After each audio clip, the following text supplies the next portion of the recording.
Namo tassa bhagavato arahato sama sambuddhassa. Namo tassa bhagavato arahato sama sambuddhassa. Namo tassa bhagavato arahato sama sambuddhassa. Sukasta datamadawi, sukangso adigacati. Seorang bijaksana yang memberikan kebahagiaan kepada orang lain akan berbahagia dalam hidupnya. Sadu, sadu, sadu. Selamat pagi, Rama Ramani, Ibu Bapak, Saudara-saudari. Sungguh berbahagia hari ini bisa berjumpa kembali ya. Ya, sebelumnya saya ucapkan salam Namo Buddhaya. Buddha Nubawena Soti Hontu. Ya, hari ini adalah hari yang berbahagia karena kita bisa melaksanakan kebajikan bersama-sama ya di wihara yang begitu indah. Ya, ini kita jadikan kebiasaan baik dan wihara kita jadikan ladang untuk menanam jasa-jasa kebajikan. Ya, hari ini saya sharing tentang gaya hidup versus kualitas hidup gitu ya. Apakah gaya hidup saya meningkat dengan menaikkan kualitas hidup saya gitu ya. Apakah hanya sekedar gaya hidup atau kualitas hidup.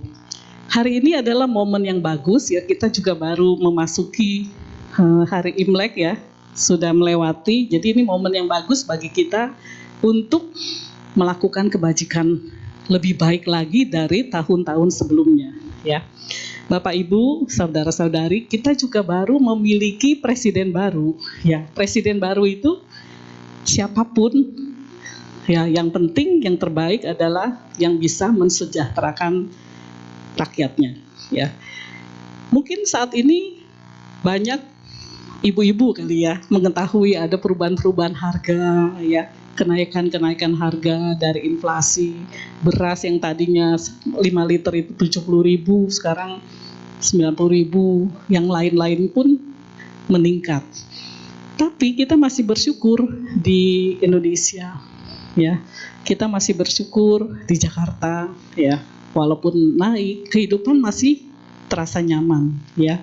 Di Jakarta, di Indonesia itu kita beruntung. Kita beruntung menjadi manusia dan kita beruntung banyak wihara, ya. Kita bisa melakukan kebajikan, bisa kebaktian dengan tenang, dengan nyaman, ya. Sedangkan di negara-negara lain mungkin kehidupan lebih berat, ya.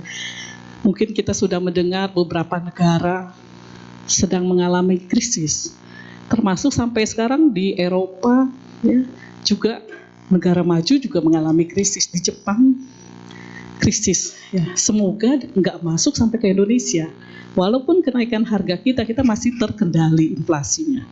Ya, Bapak Ibu, saudara-saudari, ada beredar ya di WA ya bahwa kehidupan di Hong Kong begitu berat. Ya, seseorang yang bekerja di Hong Kong, ya, paginya bekerja sebagai karyawan, sorenya masih harus melakukan usaha. Misalnya kaki lima ya. Di Hong Kong banyak ya kaki lima ya, kalau yang sering ke Hong Kong. Karena mereka paginya mungkin seorang eksekutif, malamnya harus berjualan. Kemudian ada juga yang menjadi supir taksi, ya. Itu untuk rakyat kebanyakan. Mungkin yang middle up ya, mereka mungkin nggak terasa. Ya. Kehidupan begitu berat. Ada satu apartemen, ya, kita lihat itu di sebelah toilet ya, kloset itu makanan, meja makan untuk masak, dapur ya. Jadi begitu tinggi harga apartemen di Hong Kong sehingga sayang dan mahal kalau dijadikan satu kamar mandi gitu ya. Kalau kita di Indonesia mungkin kamar mandi udah cukup besar gitu. Jadi sambil makan ke klosetnya di situ, tidurnya di sampingnya gitu ya. Ini untuk rakyat yang biasa ya. Jadi begitu mahalnya harga sehingga rakyat tidak bisa membeli kenyamanan ya. Meningkatkan gaya hidup mungkin sulit di sana. Yang penting untuk kebutuhan basic ya. Kita lihat lagi seseorang yang kamarnya cuma 1 meter sudah isi semuanya gitu. Mungkin hidupnya di situ, makan di situ, ya. Begitu beratnya, begitu mahalnya properti di Hong Kong. Kemudian kita lihat lagi di Jepang. Oh, ini di Hong Kong juga ya. Jadi ada masyarakat gitu tinggal di kerangkeng. Di kerangkeng ini bukannya gratis, tetap bayar ya. Jadi satu apartemen dijadikan kerangkeng gitu supaya murah. Pakai kerangkeng, kalau pakai pakai tembok makin kecil, sulit ya. Jadi begitu sampai seperti itu. Ya, kalau di Indonesia nggak seperti itu ya. Jadi kita tetap bersyukur apa yang sudah kita dapatkan. Gitu. Nah, ini di Tokyo. Di Tokyo itu banyak warga yang tinggal di warnet karena tidak bisa membeli rumah. Ya, jadi kita lihat juga itu seorang eksekutif pakai dasi, ya, tapi belum memiliki rumah. Di sana warnet itu 24 jam. Jadi kalau kita sewa, tinggal dihitung aja berapa jam gitu. Terus tapi 24 jam disewa gitu ya. Nanti pulang dari kantor ke situ lagi, ya tinggal di sana. Ya, selama pandemi ya warnet tutup ya karena COVID. Ya. Ribuan orang harus keluar dari warnet, ribuan, bukan hanya puluhan, ratusan, ribuan. Berarti begitu banyaknya orang tinggal di warnet. Ya, kasihan juga ya setelah pas pandemi mereka harus keluar ya, sampai seperti itu ya. Nah, ibu bapak, saudara-saudari, kita harus merasa bersyukur, merasa beruntung apa yang sudah kita dapatkan saat ini. Bagaimanapun kondisinya masih lebih baik dari orang yang mungkin mengalami hal-hal tadi. Ya. Kemudian, apakah dengan meningkatkan kualitas hidup kita, ya, keluarga kita bahagia? Apakah dengan meningkatkan pekerjaan kita, menyibukkan usaha kita, ya, apakah kualitas hidup kita meningkat? Ini ada satu video Pak Jody ya punya restoran kue tiao. Coba kita lihat dengan kesibukan beliau, apakah keluarganya bisa bahagia ya? Mungkin Bapak Ibu ada yang pernah lihat juga ya videonya.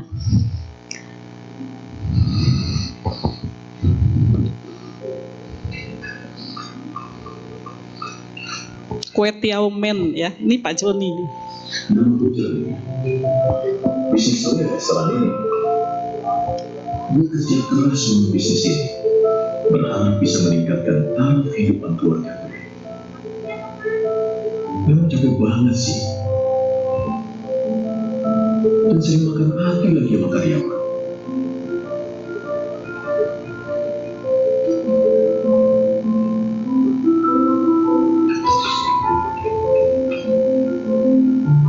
Ini istrinya Pak Joni. Taraf kehidupan keluarga gue memang menjadi lebih baik. Tapi ternyata semakin lama bisnis gue, justru gue malah semakin sibuk, seperti tidak punya kehidupan. Semuanya tersedot sama bisnis gue, sehingga rasanya hampir tidak punya waktu buat keluarga gue. Aku selesai program di sekolah loh. Apa datangnya? Bapak pengen sekali datang, tapi Bapak kan bisa. Siapa yang masak kue tiao? Hah? Siapa yang awasi karyawan dan yang ngatur uang? Tapi aku maunya papa datang. Tapi Papa nggak bisa juga sekarang. Hah? Papa janji deh, ya. Tahun depan Papa pasti datang. Ya? Ya, bentar. Udah, bagi-bagi lah.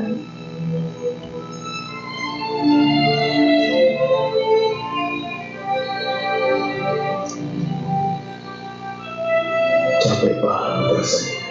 Semuanya harus gue, semuanya harus gue. Sering gue bertanya, memang harus begini ya kalau punya bisnis sendiri?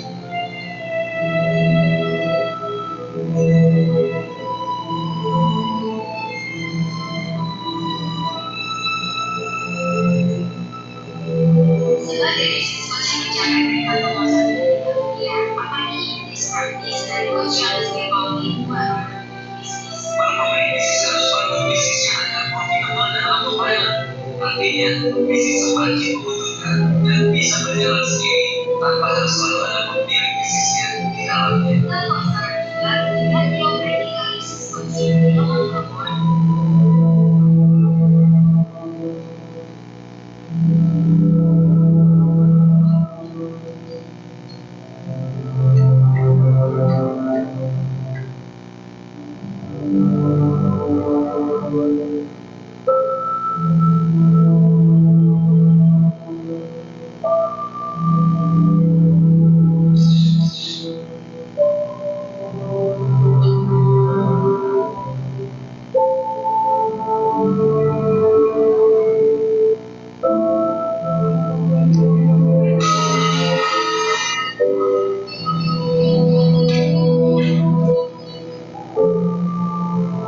Ya, halo ya.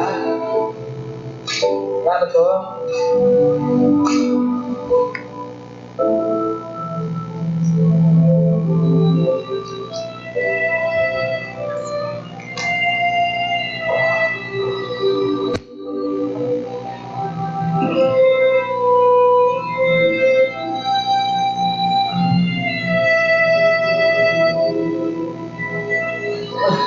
Bagaimana dengan anak saya?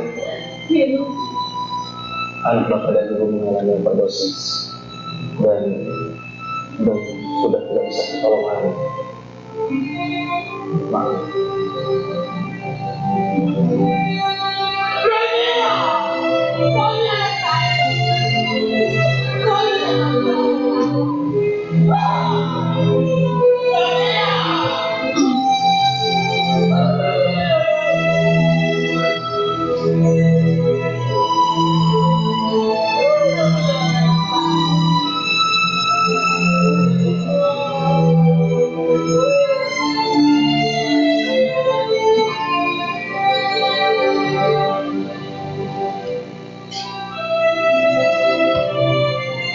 Begitu besar harga yang harus gue bayar demi bisnis gue.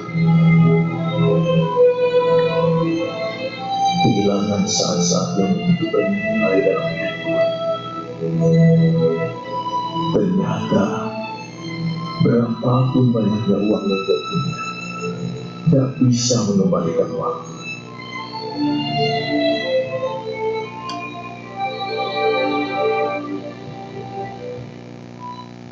Oke, ya. Jadi kesibukan karena usaha ya, sehingga tidak memprioritaskan ya untuk kehidupan keluarga.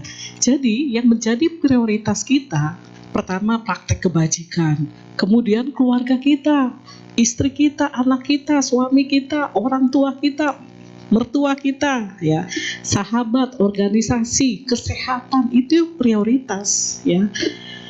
Yang kedua, baru usaha kita, rumah kita, mobil kita, ya. Setelah itu hal-hal lainnya. Kalau yang kedua rumah, mobil, harta apapun habis, ya, itu masih yang pertama keluarga kita masih ada, ya. Tapi kalau kita mengutamakan usaha, harta, kekayaan, mobil, rumah, keluarga tidak diperhatikan, nanti seperti kisah video Pak Joni ini, ya, akan ada penyesalan. Jadi kita harus hidup harmoni, balance, ya. Keluarga adalah prioritas, praktek dhamma adalah kualitas. Setiap minggu kebaktian datang, siapapun penceramahnya, karena kita mendengar dhamma yang tadinya kita belum tahu jadi tahu, yang sudah tahu lebih mantap lagi, ya. Jadi kita usahakan meningkatkan terus kualitas kehidupan kita, ya. Ibu, bapak, saudara-saudari, ya, apakah dengan peningkatan penghasilan kita yang awalnya mungkin memiliki sepeda motor, memiliki mobil, kemudian dari mobil sederhana memiliki mobil mewah, apakah hidup kita meningkat? Ya, gaya hidup kita meningkat, pasti dengan tambahan penghasilan gaya hidup kita meningkat. Apakah kualitas hidup kita meningkat? Apakah kita terus bisa mempraktekkan dhamma, ya, bisa harmoni dengan keluarga sejahtera, ya. Kemudian apakah dengan rumah yang lebih baik dari rumah biasa menjadi rumah mewah, apakah kualitas hidup kita meningkat? Ya.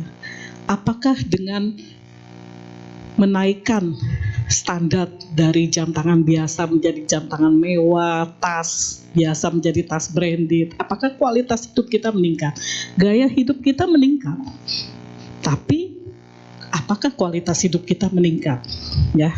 Kemudian juga dengan bepergian yang biasa naik pesawat kelas ekonomi menjadi kelas first class, ya, apakah berarti kualitas hidup kita meningkat, gitu ya? Gaya hidup kita memang meningkat, tapi kualitas hidup belum tentu, ya. Nah, apakah gaya hidup sama dengan kualitas hidup kita, ya? Tanpa kita sadari, kita bekerja keras untuk meningkatkan kualitas hidup kita, tapi kita lupa, ya, yang kita tingkatkan adalah gaya hidup, belum tentu kualitas hidup.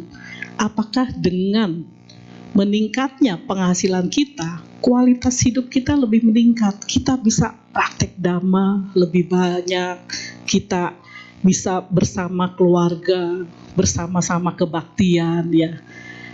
Setiap minggu pergi dengan istri, suami, anak, keluarga, orang tua. Apakah bisa seperti itu, ya? Jadi kita harus terus meningkatkan kualitas hidup kita, ya, menjadi lebih baik lagi, ya. Tidak salah kalau kita mau pakai Rolex, mau pakai mobil mewah, rumah mewah, tas mahal. Itu karma yang sangat bagus, harus dinikmati, ya. Penghasilan berapapun, ya, itu harus dinikmati. Jangan juga sudah memiliki kekayaan, itu adalah karma baik yang berbuah dalam kehidupan kita. Boleh dinikmati, boleh, tapi dengan kekayaan bertambah, kita lebih banyak melakukan kebajikan, ya, lebih banyak bisa berdana, membantu orang, menolong orang. Itu kita manfaatkan agar kualitas hidup kita meningkat, ya. Jadi jangan menyepelekan. Oke, gaya hidup udah meningkat nih karena tambahan penghasilan, jadi udah berubah. Tinggal tambahkan kualitasnya, ya. Jadi gaya hidup meningkat. Dalam Buddhism nggak ada larangan untuk meningkatkan fasilitas ini, meningkatkan gaya hidup boleh-boleh aja. Dan setiap orang berbeda, ya. Kita tidak bisa, nggak boleh komen seseorang ini, orang ini boros, hidupnya kok begini, income dia. Jadi kita nggak bisa bandingkan satu dengan satu, dan kita nggak boleh komentar terhadap seseorang, ya. Jadi kalau memang dia bisa memakai Rolex, bisa naik BMW, bisa naik mobil-mobil mewah, ya, dia bisa naik first class, itu karma baik seseorang, nggak apa-apa. Yang penting dari kekayaan yang didapatkan itu bagaimana meningkatkan kualitas hidup kita. Karena usia kita di dunia ini tidak lama. Kelihatannya seseorang bisa panjang gitu, tapi sekarang tuh nggak selalu hidup seseorang tuh bisa 70-80 gitu, ya. Jadi kita nggak tahu, kita bertemu dengan keluarga kita, orang tua kita, ya. Kita merasa kayaknya orang tua panjang umurnya, tapi dalam waktu berapa saat kita bisa kehilangan beliau. Jadi kita mau manfaatkan waktu yang sangat berharga ini, ya. Jadi bukan gaya hidup yang membuat kita bahagia, tapi kualitas hidup kita membuat kita bahagia.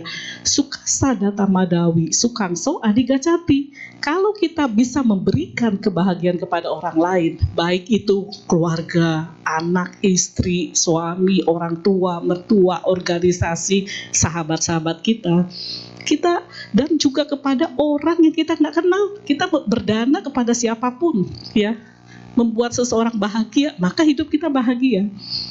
Jadi kekayaan materi membuat bahagia, tapi belum tentu meningkatkan kualitas kita, ya. Jadi kita harus memberi perhatian pada hal yang benar-benar membuat kita bahagia. Kalau kita melihat keluarga bahagia, kita ikut bahagia. Melihat orang tua kita bahagia ya. Melihat teman kita bahagia, gitu ya. Jadi harta benda yang sedang kita bicarakan ini mempunyai nilai kegunaan, boleh. Justru salah kalau seseorang sudah bisa mendapatkan kekayaan tapi tidak dinikmati. Banyak ya orang sebenarnya dia memiliki kekayaan, tapi dia nggak bisa menikmati, membeli sofa yang bagus, membeli mobil mewah, tapi dia nggak pakai, gitu ya. Dia nggak nikmati kehidupannya. Kasihan juga ya, uangnya berlimpah banyak, tapi tidak dia manfaatkan uang itu untuk kebahagiaan dirinya dan kebahagiaan keluarganya, gitu ya. Jadi kalau orang memikirkan dia hanya memiliki uang itu adalah hartanya, orang itu sebenarnya miskin ya. Kalau hanya melihat dari sisi materi, karena kekayaan itu bukan hanya dari materi, kekayaan batin itu jauh lebih besar dari kekayaan materi ya. Jadi kalau kita hanyalah memikirkan uang, kita adalah orang yang paling miskin di dunia ya, karena hanya cuma satu materi aja yang dipikirin. Yang lainnya itu yang lebih membuat kualitas seseorang itu lebih bahagia. Kalau seseorang memiliki materi yang berlimpah, tapi dia juga memiliki kebajikan yang banyak, wah luar biasa. Hidupnya seimbang ya, antara materi dan rohani ya. Jadi banyak hal yang lebih berharga dari hidup ini ya, dalam hidup ini daripada uang. Kemudian hubungan dengan orang lain. Ya, ikatan cinta yang kuat dalam keluarga, ya itu sangat kuat bermakna ya. Apakah rasa cinta yang tulus dalam keluarga ya, memberikan sukacita dalam hati ya.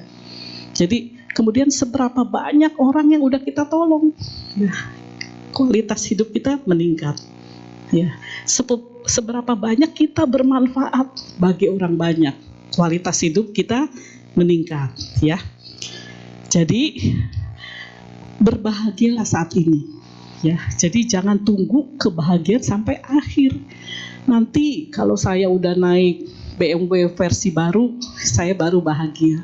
Nanti kalau saya udah jadi direktur, saya bahagia. Nanti kalau tabungan saya udah berapa puluh miliar, baru bahagia. Sayang, justru sekarang dalam proses mau usaha apapun, mau pekerjaan apapun, semua bisa ya, tapi justru saat ini kita harus bahagia.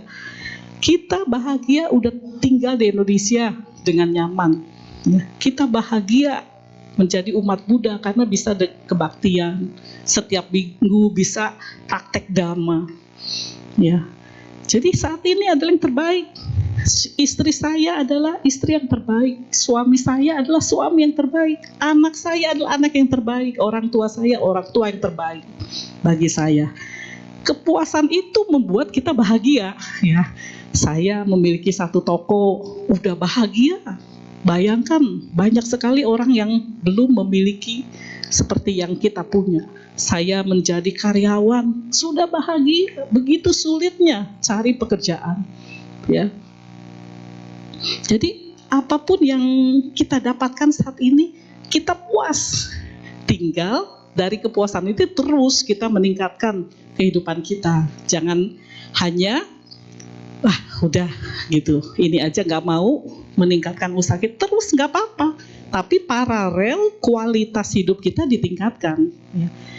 Jadi kalau setiap minggu kebaktian, kalau nggak kebaktian rasanya ada yang bolong gitu ya.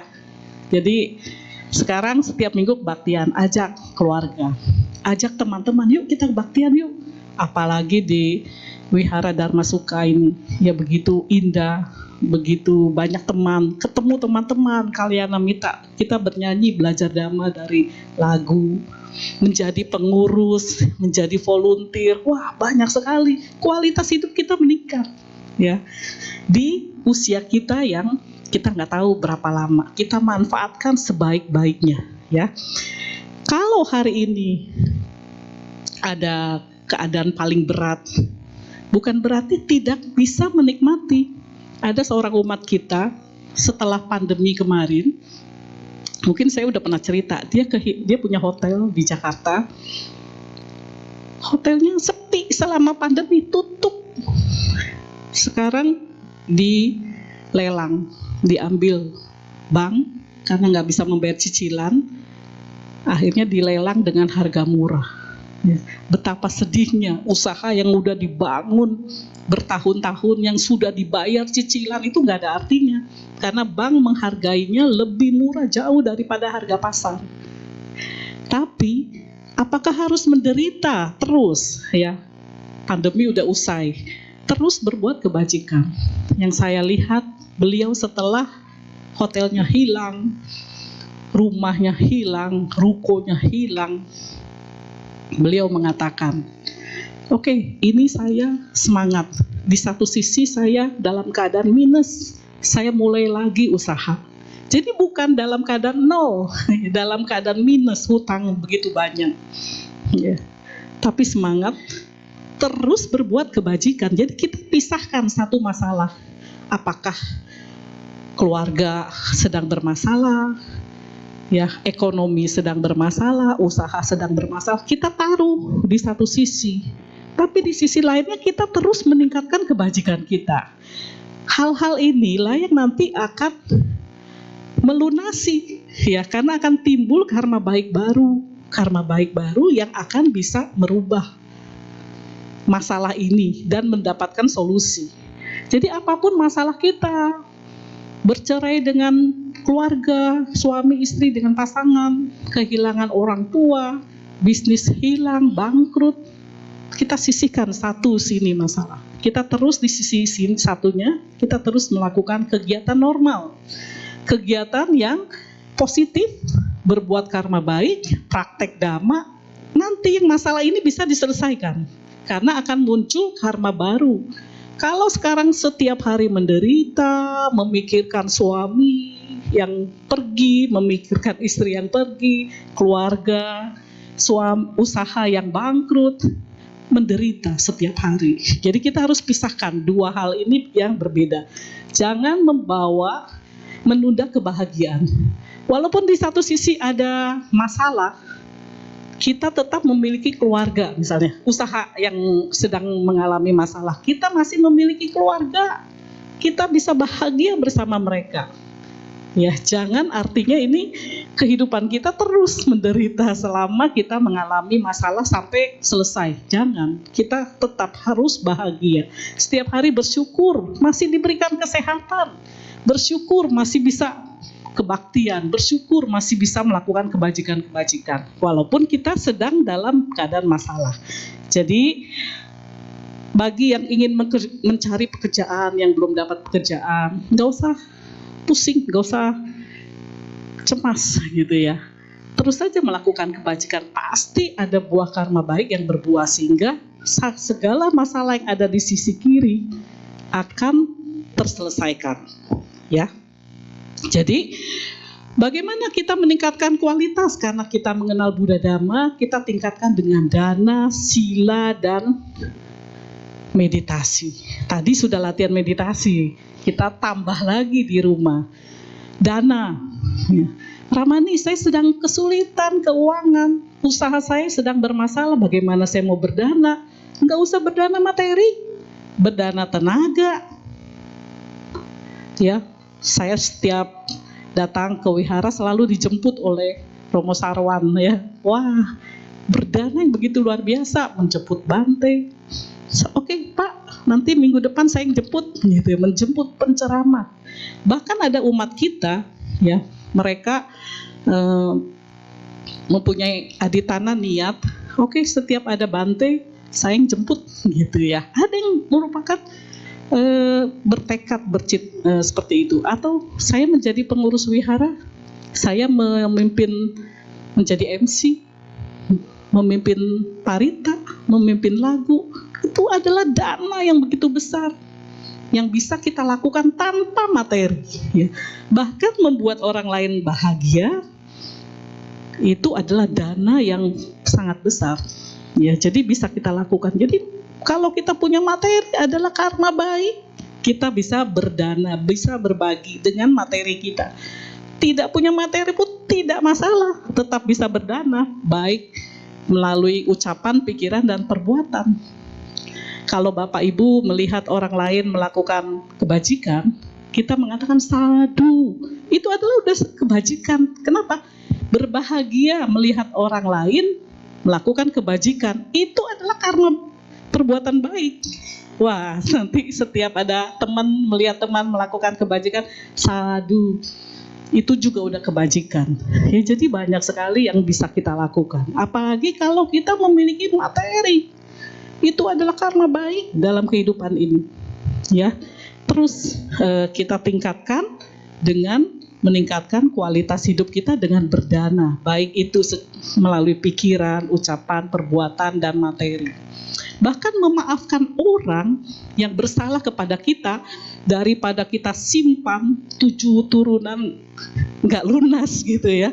Wah, ini saya benci orang ini, sampai 7 turunan juga saya nggak mau maafkan. Kali ini mau berdana, kita berdana yang begitu besar. Saya maafkan, dia sudah menyakiti saya, dia sudah menghina saya, dia sudah mengkhianati saya, dia sudah meninggalkan saya maafkan. Itu adalah dana, ya. Hidup kita plong, udah nggak ada lagi. Coba kalau kita nggak suka sama orang, ketemu lagi, nanti ketemu lagi nggak suka lagi, ketemu lagi nggak bisa bahagia. Nah, oke, kita maafkan. Mulai sekarang, semua orang yang bersalah sama kita, yang tadinya kita nggak suka, kita maafkan. Itu adalah berdana, ya, berdana yang sangat besar, sehingga hati kita plong. Udah nggak ada lagi orang yang kita nggak suka, kita benci, ya. Orang yang telah menyakiti kita, orang yang telah menipu kita, maafkan. Itu dana yang besar sekali, ya. Jadi biarlah setiap orang memiliki karmanya. Kalau dia melakukan menipu kita, ya, dia juga akan menerima karma buruk. Bukan kita yang menderita terus melihat dia. Sudah, lupakan. Kita masih bisa berusaha, masih bisa bekerja, masih banyak karma-karma baik yang akan berbuah dalam kehidupan kita. Ya, jadi berdana itu banyak, ya. Jadi tidak harus materi. Ya, nanti kalau di wihara ada kegiatan-kegiatan, oke, sering ya dicari volunteer, ikut, ya, ikut membantu. Wah, itu berdana luar biasa. Oke, kemudian sila. Kita menjaga sila dengan sebaik-baiknya. Sila adalah perhiasan yang melebihi materi. Seseorang yang menjaga sila, auranya akan terpancar keluar. Kalau kita lihat orang kayaknya enak gitu, wah, adem, senang, bahagia, karena auranya terpancar dari hati. Inner beauty kalau seseorang melihat. Jadi orang baik banget ya. Kalau orang baik kan kita senang ya. Kita mau bisnis sama dia juga aman, gak akan tertipu gitu ya. Orang yang menjaga sila. Saya pernah cerita, ada satu teman saya tinggalnya di Pluit. Diajak usaha restoran, ya, restorannya udah ada di Pluit, saya nggak sebutkan. Teman saya itu nggak mau diajak bisnis sama temannya ini. Kenapa? Karena dia sering melanggar sila, katanya suka mabuk-mabukan. Enggak Bu, saya nggak mau join sama dia. Kenapa? Karena katanya nanti saya kebawa-bawa. Ya. Teman itu bisa mempengaruhi. Yang awalnya kita bilang saya mah kuat, nggak akan terbawa-bawa. Tapi kalau jalan terus, jalan bareng, prinsip-prinsip dari teman itu masuk ke kita. Ya, jadi akhirnya dia nggak mau bisnis. Nah, karena dia tidak melaksanakan sila dengan baik. Orang kaya, ganteng, wah luar biasa. Tapi ada satu pelanggaran sila, dia sering mabuk-mabukan. Nggak mau temennya ikut join. Coba kalau seseorang silanya baik, tepat waktu, ya kalau pinjam uang pas dibayar, ini hal kecil ya. Janji pun, janji itu adalah hutang. Makanya kita harus hati-hati bicara tentang janji. Oh ya nanti ya, nanti saya traktir gitu. Akhirnya belum ditraktir gitu ya. Itu adalah hutang sebenarnya. Jadi hati-hati juga bicara janji-janji itu harus ditepati. Karena melanggar sila juga kalau kita nggak tepati janji kita. Janji itu bukan hanya materi ya, Janji itu bisa kata-kata, perbuatan gitu. Jadi kita harus benar-benar kalau kita ngomong, kalau kita bicara harus kita tepati. Ya. Sila itu perhiasan yang melebihi materi. Jadi kalau apalagi orang punya materi, ditambah sila yang bagus, wah, bisa dibilang ideal, ya. Orangnya, materinya ada, tapi juga silanya bagus, luar biasa, ya. Makanya itu akan terpancar kebajikan. Orang yang menjalankan sila, dia akan dipercaya orang, akan disukai orang. Kemana-mana orang akan merasa nyaman, senang. Ya, tapi kalau orang yang melanggar sila itu terpancar dari wajahnya, dari tubuhnya. Ya, orang juga nggak mau dekat-dekat, nggak mau berbisnis, nggak mau bersahabat. Gitu. Jadi teman juga pengaruh, ya. Dari sila ini orang akan dengan sila yang baik, usahanya akan meningkat, karirnya akan meningkat, karena dia mungkin dipercaya orang. Gitu ya, dipercaya orang sehingga bisnisnya juga bagus. Ya, orang akan senang. Jadi sudah berdana, praktek sila, wah kualitas hidup terus meningkat. Nggak apa-apa. Materi jalan di satu sisi, kualitas hidup di satu sisi lagi. Ya. Kalau belum memiliki materi yang banyak, tetap bahagia. Karena yang kebahagiaan itu adalah sekarang prosesnya, bukan tujuannya. Ya. Kemudian praktek samadhi, ya meditasi, ya di sela-sela kesibukan, Bapak Ibu saudara-saudari ini hari ini udah datang ke kebaktian, itu sudah praktek dhamma yang sangat luar biasa. Sekali datang ke kebaktian, tabungan karmanya banyak, pasti satu saat akan berbuah dalam kehidupan kita, kehidupan Bapak Ibu. Ya sekali datang ke kebaktian itu lebih dari 10 kebajikan. Kebajikan tadi membaca parita, bermeditasi, nanti berdana, hormat kepada yang patut dihormat, mendengarkan dhamma. Mendengarkan dhamma itu salah satu kebajikan. Selain di wihara, sekarang bisa di TikTok, YouTube, WA, banyak sekali dhamma yang bisa kita baca, kita saksikan, kita tonton untuk meningkatkan kualitas hidup kita. Kelihatannya tenang kalau sudah mendengar dhamma. Yang tadinya kecewa, kesal, bisa hilang. Ya, dengan praktek dhamma, dengan mendengarkan dhamma, kita langsung bisa praktek dhamma. Ya, kalau kita ditipu, dikhianati, itu adalah karma buruk yang berbuah saat ini. Yang udah terjadi. Tapi kehidupan selanjutnya kita jangan sampai terbawa. Masa harus menderita terus gitu ya. Masa harus memikirkan masalah kita terus gitu ya. Jadi meditasi untuk ketenangan batin. Jadi kalau lagi sibuk, siapkan waktu istirahat, kita tenangkan pikiran. Meditasi itu nggak harus bersila, bisa dengan duduk, memejamkan mata. Itu seperti charger ya. Kalau HP kita lowbat, kita cas. Itu tubuh kita seperti itu. Kalau lagi merasa bagaimana, coba kita meditasi, tenangkan pikiran, pusatkan perhatian. Ya, jadi hidup kita lebih meningkat kualitas hidupnya. Jadi dana, menjaga sila dengan baik, ya Pancasila. Dalam 1 bulan Cait Capgo misalnya mau tambah ciacai, mau vegetarian atau atas sila, boleh tambah lagi jadi 8 sila. Tapi kalau mau Pancasila aja, Pancasila ini wajib. Jangan sampai kita langgar, hal-hal kecil pun jangan dilanggar. Mungkin saya sering cerita juga ya, pernah dalam usaha, kita nggak usah melanggar sila keempat misalnya. Sebenarnya ini modalnya misalnya 1 juta, kita mau jual 5 juta pun hak seorang. Kalau ada yang mau membeli nggak ada masalah, tapi jangan kita bilang modal 1 juta, kita bilang modal 3 juta, melanggar sila lagi. Padahal itu untuk meyakinkan orang, lebih baik diam. Ini produk yang bagus, harganya sekian, sangat murah gitu.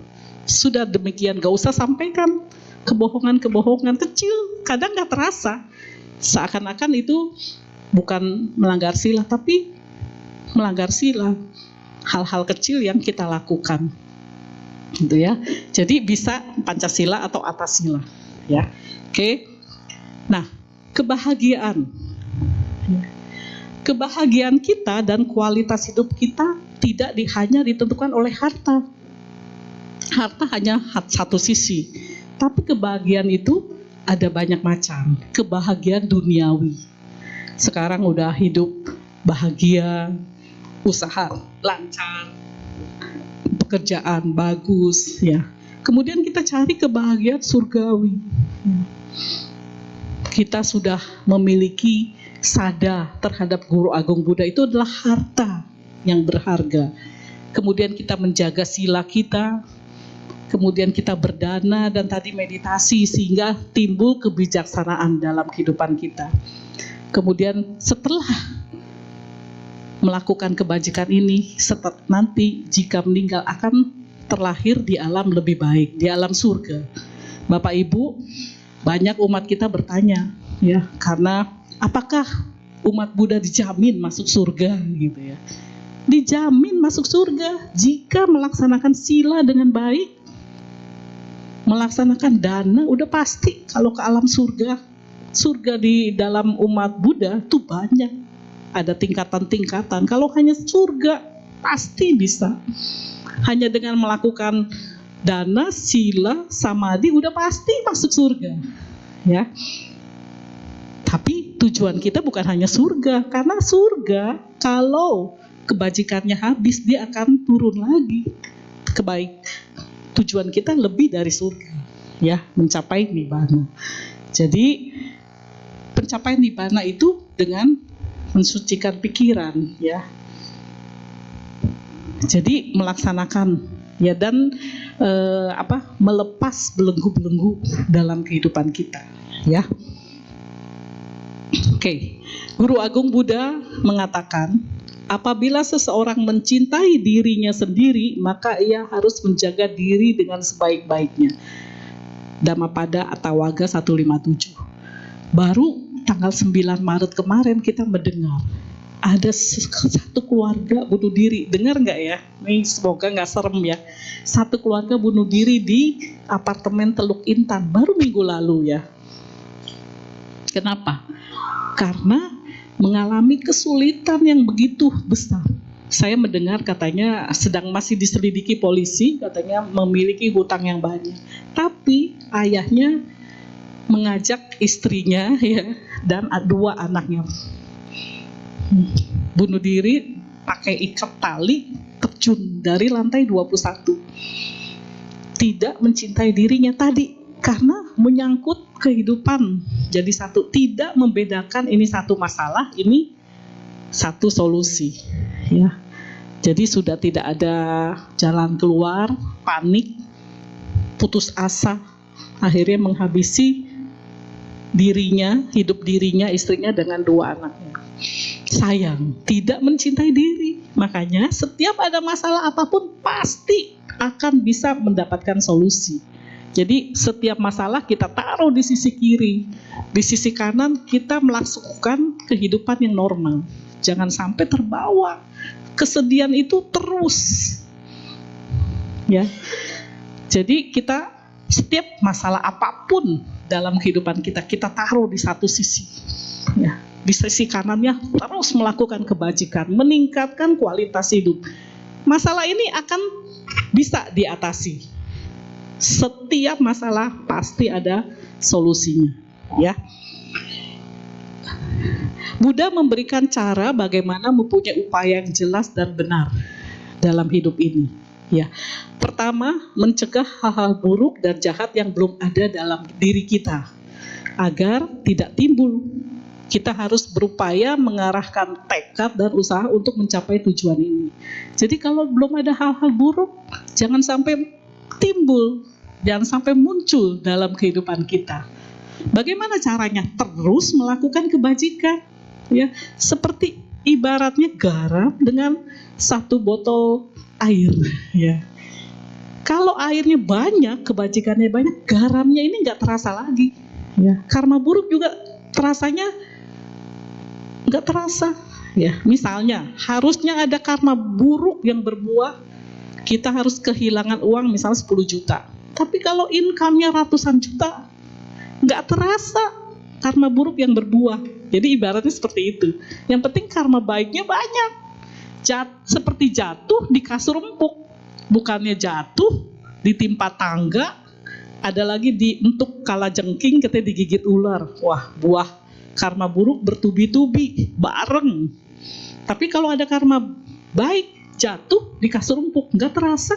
Karma buruk yang berbuah saat ini tuh nggak terasa lagi. Kayaknya enggak, biasa-biasa aja. Ya udahlah. Dia mau nipu saya uang 10 juta, tapi saya masih memiliki uang lebih misalnya gitu. Jadi seperti itu. Tapi kalau kita cuma punya uang 10 jutanya, ditipu orang, ya nggak ada lagi misalnya. Ya nggak apa-apa, terus berusaha di sisi kanan. Terus kebajikan itu berbuah sehingga yang karma buruk berbuah ini nggak terasa lagi. Ya. Kemudian usaha rajin untuk menghilangkan keadaan-keadaan jahat dan buruk yang sudah ada dalam diri kita. Ya. Kita menyadari kejahatan atau keburukan yang telah muncul dalam hidup kita dan berusaha menghilangkannya. Ramani, saya baru melanggar sila apapun ya. Apakah saya harus menderita terus? Stop. Melanggar sila di satu sisi kita taruh di sini. Tapi saya bertekad bersujud di Buddha Rupa. Bertekad saya tidak mau melakukan hal-hal itu lagi. Tutup buku gitu ya. Kita hidup sekarang. Kedepannya saya harus menjadi lebih baik. Hari ini yang terbaik. Bukan yang kemarin sudah. Ya, jadi kita hilangkan, kita tidak ingat-ingat lagi, sudah itu menjadi pengalaman kita. Jadi umat Buddha itu enggak membawa pikiran karma buruk yang udah dilakukan. Kalau memang sudah terlanjur lakukan karma buruk, udah tutup buku. Ini adalah kesalahan saya enggak ulangi lagi berikutnya. Gitu. Akhirnya hidupnya bisa bahagia. Coba kalau dibawa terus setiap hari saya udah melakukan karma buruk, jadi hidupnya nggak bahagia dalam kehidupannya ya.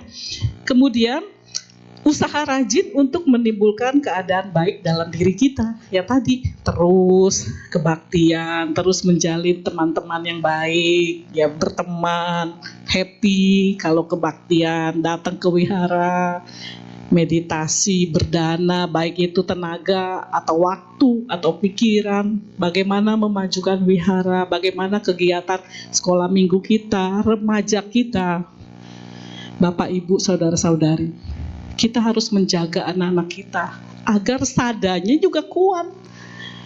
Umat Buddha itu kadang suka terlalu toleran. Kita punya anak, punya pacar dari agama lain. Kadang umat Buddha nggak apa-apa lah, udah gitu ya.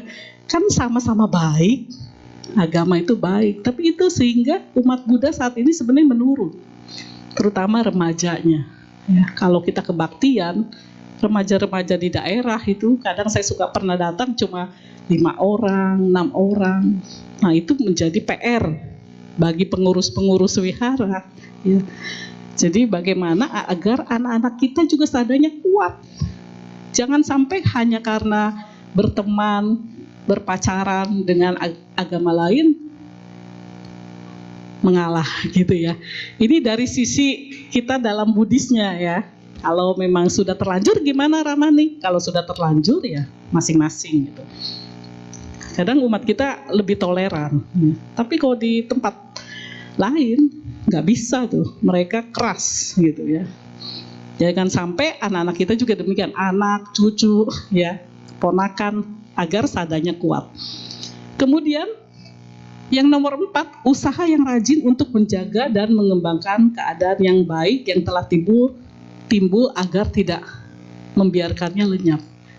Bagi yang memiliki harta kekayaan harus dijaga dengan baik. Jangan sampai ditipu orang, jangan sampai lengah sehingga usahanya jatuh. Terus di samping satu sisi kualitas hidup meningkat ya. Jadi Buddha memberikan cara bagaimana agar kita benar dalam kehidupan kita ya. Guru Agung Buddha pernah bercerita tentang Hantaka. Beliau memuji seseorang upasaka bernama Hantaka. Dia memiliki 7 sifat yang baik. Pertama, sadanya kuat terhadap Buddha, Dhamma dan Sangha. Perilaku yang baik, selalu menjaga sila, sopan santun, bisa mengendalikan diri, belajar terus, ya, murah hati dan bijaksana, ya. Kemudian ada yang mengatakan kepada Hantaka, Hantaka, Guru Agung Buddha memuji kamu loh. Kamu memiliki sifat yang bagus. Guru Agung Buddha mengatakan kepada orang lain. Gitu. Nah, si Hantaka mengatakan, ya, bahwa pada saat guru memuji saya, semoga tidak ada yang mendengar, gitu, kecuali para biku, gitu. Jadi ada satu sifat lagi, rendah hati. Jadi Hantaka itu orang yang baik yang dipuji oleh Guru Agung Buddha dan memiliki rendah hati, ya. Nah, demikian Ibu Bapak, saudara-saudari, sharing dhamma saya. Jadi gaya hidup kita meningkat boleh, ya. Tapi kita harus paralel, kualitas hidup kita meningkat, ya. Ini setelah Imlek, tahun naga, ya. Kita mempunyai niat yang lebih baik. Saya harus menjadi lebih baik lagi tahun ini. Saya harus berubah menjadi lebih baik. Yang tadinya egois sudah tidak egois atau berkurang egoisnya. Yang tadinya kikir sudah berkurang kekikirannya. Yang tadinya jutek, cepat marah, emosional berkurang.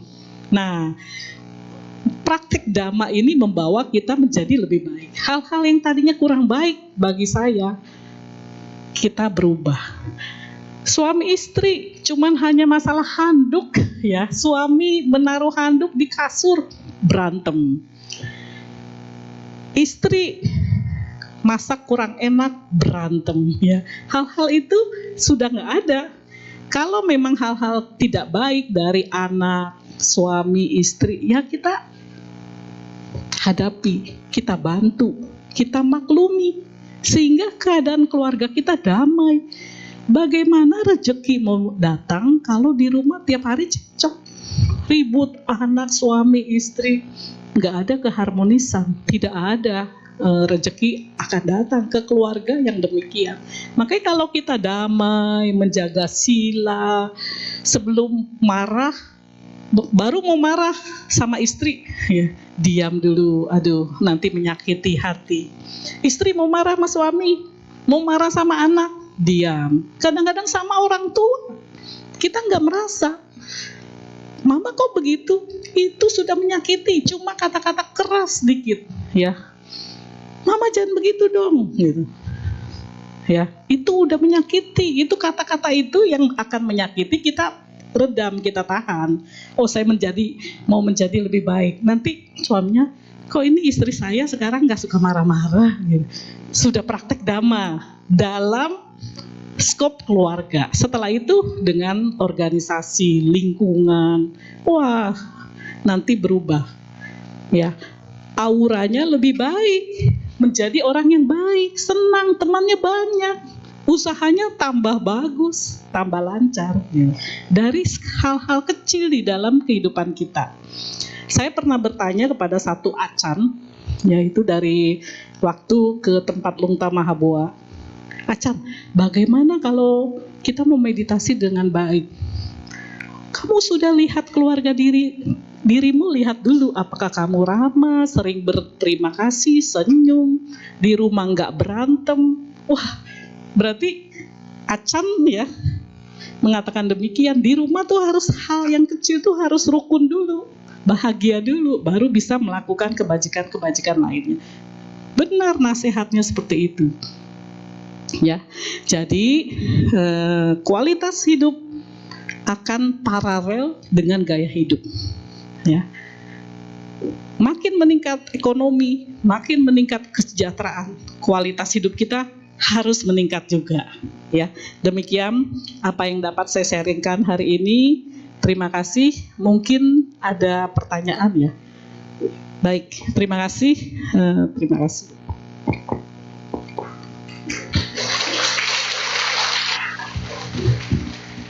Masih ada beberapa waktu untuk diselingi dengan sesi tanya jawab. Pertanyaan bisa dilakukan dengan dua cara, yaitu dengan bertanya secara langsung kepada Ramani atau dengan pertanyaan tertulis melalui kertas yang ada di bangku Bapak Ibu masing-masing. Selanjutnya, marilah kita buka kembali buku tuntunan kebaktian kita untuk menyanyikan sebuah lagu. Kepada petugas kami persilahkan.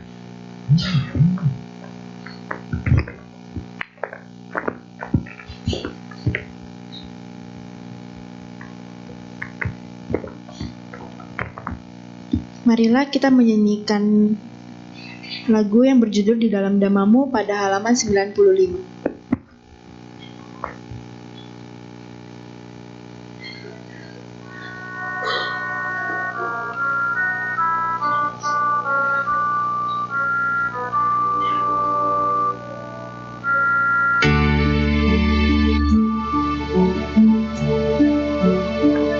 Sungguh damai memandang wajahmu yang penuh kasih sayang, damamu yang agung, damamu yang mulia, ku tinggikan namamu.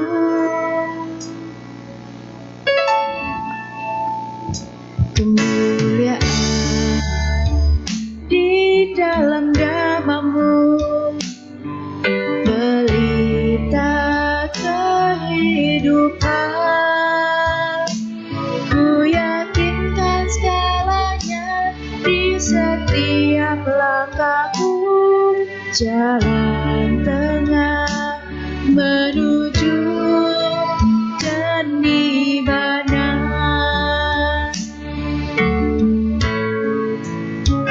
Terpujilah Dia yang sempurna, di dalamnya ku temukan kedamaian. Hanya Dia, hanya kepadanya yang dapat memberikan segala jawaban.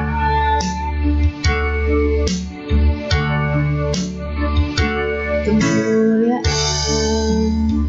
di dalam namamu, pelita kehidupan, ku yakinkan segalanya di setiap langkahku, jalan tengah menuju kenibanan.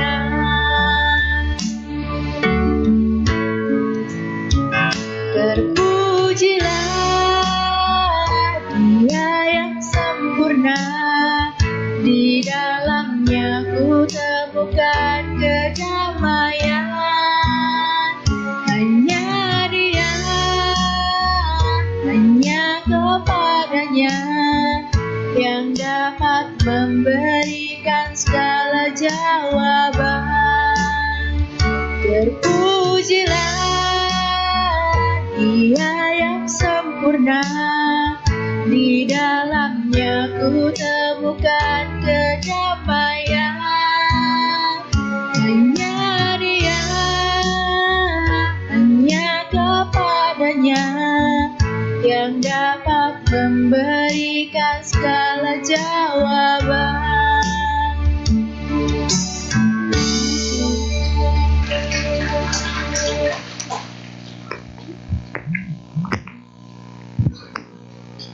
Kini tiba saatnya untuk sesi tanya jawab. Apakah ada yang ingin bertanya secara langsung kepada Ramani?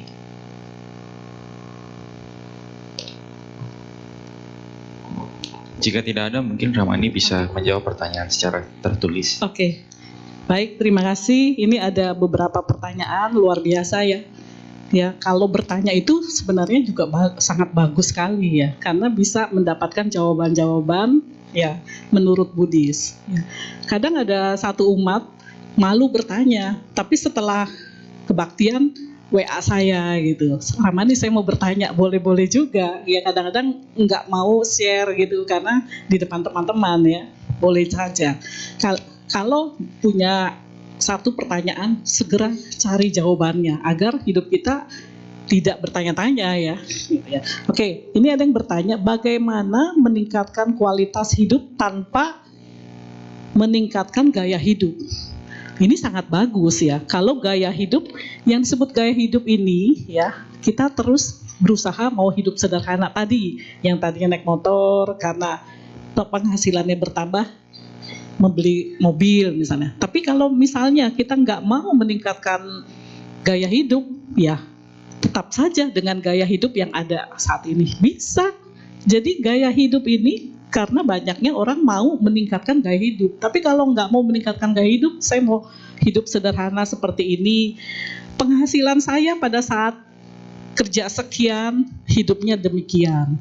Tapi penghasilan sudah lebih besar, saya mau tetap seperti ini. Boleh, itu juga nggak masalah, bagus. Ya, seperti Warren Buffett ya, pernah dengar nggak George Soros? Walaupun dia udah seorang miliarder, triliunan, mobilnya masih mobil sederhana. Ya nggak masalah. Yang penting menurut dia ini udah cukup gitu. Jadi tidak perlu meningkatkan kualitas hidup, harus sama dengan gaya hidup. Yang harus meningkatkan gaya hidup harus meningkat kualitas hidup gitu ya. Tapi kalau gaya hidup nggak perlu ditingkatkan nggak apa-apa. Orang itu setiap orang berbeda. Kita nggak bisa memberikan komentar terhadap seseorang. Ada seseorang membeli tas sampai ratusan juta, gaya hidup. Tapi saya nggak suka. Saya nggak suka tas, gitu ya. Suka dengan tas-tas yang biasa aja. Boleh-boleh saja. Yang membuat seseorang itu bahagia. Ya. Jadi tidak harus ya gaya hidup bertambah. Tapi yang harus adalah kualitas hidup kita yang meningkat. Ya. Oke, semoga jelas ya. Apa tolok ukur bila kualitas hidup kita bertambah? Kualitas hidup kita bertambah dari skop keluarga yang kecil sudah kelihatan. Ya, tadinya kita sering marah-marah, emosi, egois, sekarang udah enggak lagi. Yang tadinya suaminya sering merasa sedih ya karena istrinya seperti ini, sering dimarahin, diomelin, sekarang enggak. Itu artinya kualitas hidup udah meningkat. Yang tadinya kita enggak rajin kebaktian, sekarang jadi rajin. Bahkan kalau enggak kebaktian rasanya ada yang kurang gitu ya. Kalau mau kemana-mana kebaktian dulu, nanti siang baru pergi kemana-mana gitu ya. Kualitas hidup hal-hal kecil seperti itu. Yang tadinya jarang meditasi, jadi sering meditasi. Yang kurang berdana jadi tambah berdana. Ya, kalau ada proposal senang. Wah, ini kesempatan saya berdana. Berdana itu nggak harus besar, tapi berdana itu sebaiknya sering. Ya, bahkan ada yang mengatakan setiap pagi saya berdana.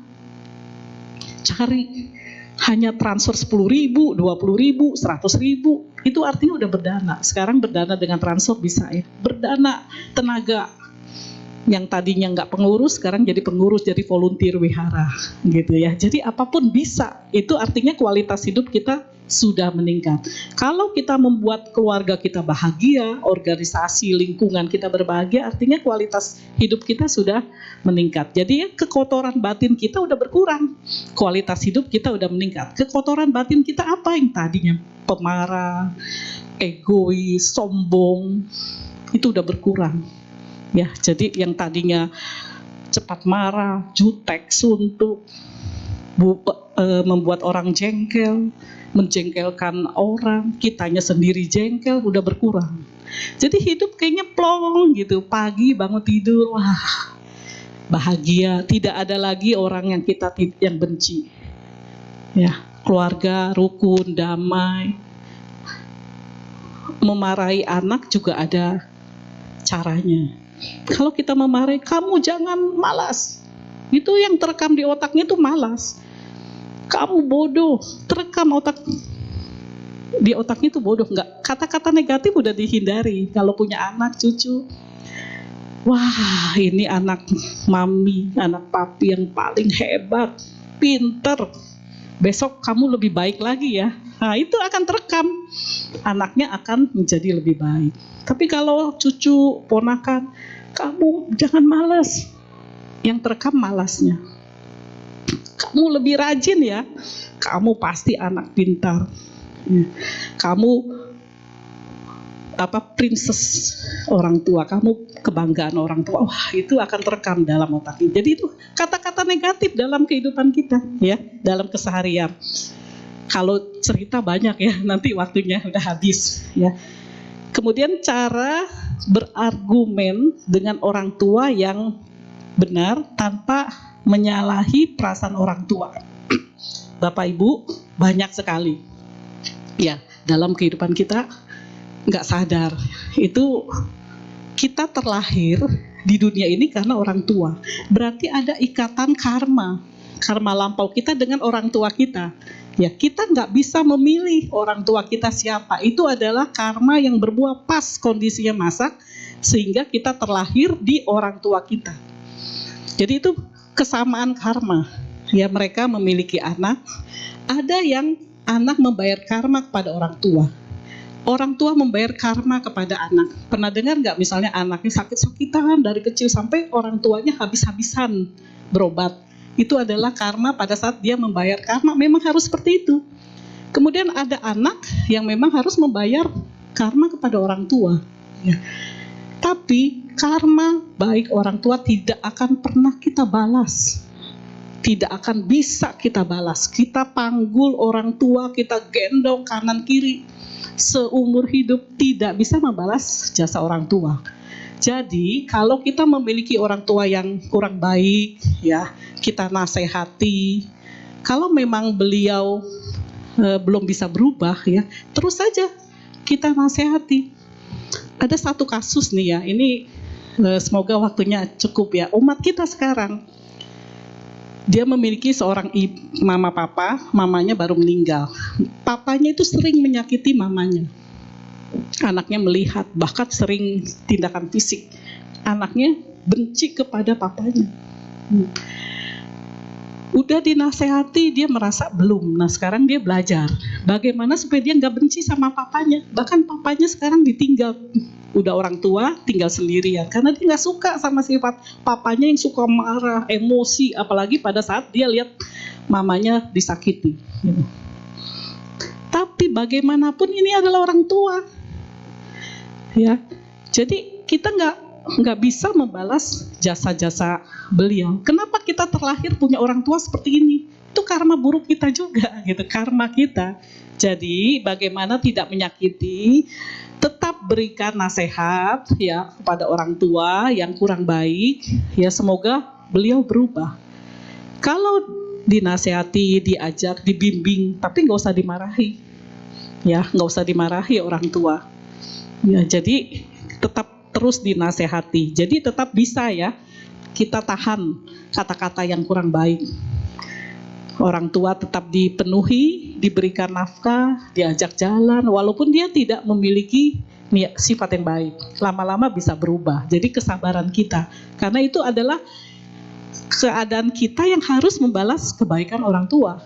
Ya, jadi terus saja anggap ini satu tantangan, perbuatan baik yang terus kita lakukan kepada orang tua kita yang memang menurut kita kurang baik. Terus saja sampai mereka akan berubah.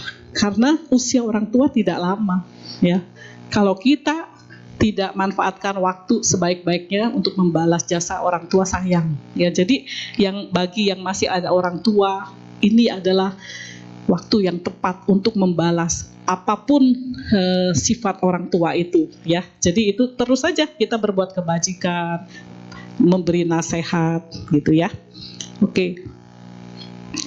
Kemudian saya ingin bertanya, apakah dalam berdana bisa tetap jadi karma baik jika kita bantu orang tapi orang tersebut belum punya kesadaran untuk mencari nafkah sendiri? Bagus ya.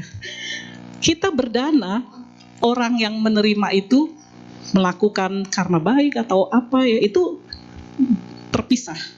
Jadi kita tetap saja berdana. Kalau dia belum memiliki kesadaran, ya, dia juga akan memiliki karmanya sendiri gitu. Yang penting dana yang kita berikan itu pasti berbuah karma baik. Ada syaratnya, berdana supaya karma baiknya berlimpah, tumbuhnya subur. Ya. Pertama, kepada siapa kita berdana. Hasil yang kita berikan itu adalah hasil kerja kita yang halal. Ya, jadi kalau hasil korupsi, gimana nih kita danakan? Dia tidak berbuah yang berlimpah. Ciut, seperti bibitnya tuh ciut ya, berdana, tapi kan ini bukan dari hasil yang baik gitu. Tapi kalau dari hasil kerja yang halal, yang baik itu akan membuahkan. Kemudian kita limpahkan jasa, setelah berdana itu kita limpahkan lagi. Jadi sempurna. Nanti kan biasanya habis kebaktian ini ya, di penutupan ada melimpahkan jasa-jasa. Wah, itu berbuahnya berlimpah. Ya, jadi nggak ada masalah. Kita terus berdana. Kalau dia belum sadar, ya nanti terus dinasihati, lama-lama sadar, gitu ya. Dikasih cara, ya. Tapi buah karma baik tetap berbuah. Ini terakhir, Namo Buddhaya, saya mau bertanya, jika kita perlu menjaga sikap kita terhadap orang tua, kemudian bagaimana cara mengatasi orang tua yang sering melanggar sila? Sebagai contoh, orang tua yang suka berjudi, ini mirip yang tadi ya. Jadi kita terus berbuat baik pada orang tua, walaupun orang tua kita suka berjudi, tapi dengan bijaksana. Jangan sampai terus memberi ya, sampai mengorbankan kekayaan atau harta keluarga gitu. Jadi harus dibatasi. Oh, ini dikurangi. Kalau di stop langsung kan sulit. Jadi dikurangi. Ya, jadi kita bijaksana dengan orang tua. Dengan orang tua kita tanpa kita menyakiti hati orang tua gitu. Lama-lama beliau bisa berubah gitu ya. Jadi terus saja nggak apa-apa berdana kepada orang tua. Ya. Saya rasa itu ya. Demikian, semoga bisa menjawab. Terima kasih. Ya. Demikian Dhammadesana pada hari ini. Kami segenap umat dan pengurus Wihara Dhamma Suka mengucapkan terima kasih kepada Ramani Limajateni atas Dhammadesana pada hari ini. Marilah kita lengkapi perbuatan baik kita pada hari ini dengan melakukan dana paraminta. Kepada petugas kami persilahkan.